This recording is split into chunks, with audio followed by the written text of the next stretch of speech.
ছাগলের দাঁতে ছাতা হয়ে গেছে গা। 500 বাড়ি কিছু খায় না, তাও তো ছাতা হয়ে গে।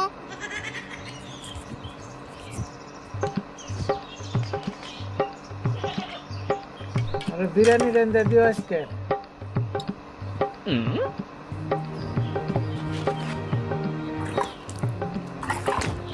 বিরিয়ানি খাইবো।